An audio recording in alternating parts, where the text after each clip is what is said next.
Apple cider vinegar বানাবো। তো আগে আমি আপেলগুলো পুরো 8 থেকে 9 ঘন্টা বা কখনো কখনো সারা রাত ভিজিয়ে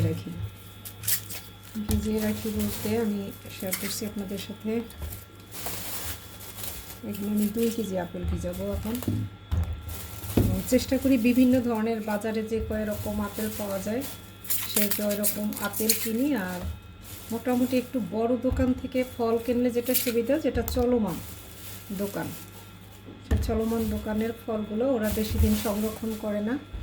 এখানে বিভিন্ন ধরনের আপেল আছে। আর অনেকেই জানতে চান ঝিঙ্গুর কী জিনিস। এটা আমি অনেকবার ভিডিওতে দেখাই। ঝিঙ্গুর এটা হচ্ছে টক্সিনস রিমুভার বায়ো এনজাইম।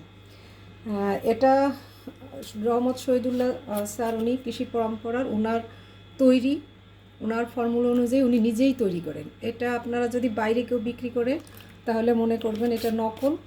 আমি ওনার থেকেই নেই। আমি ওনার মোবাইল নাম্বার, হোয়াটসঅ্যাপ নাম্বার বিভিন্ন বা কৃষি পরম্পরা লাইফস্টাইল শেয়ার করি, সেখান থেকে আপনারা এটা সংগ্রহ করতে পারেন।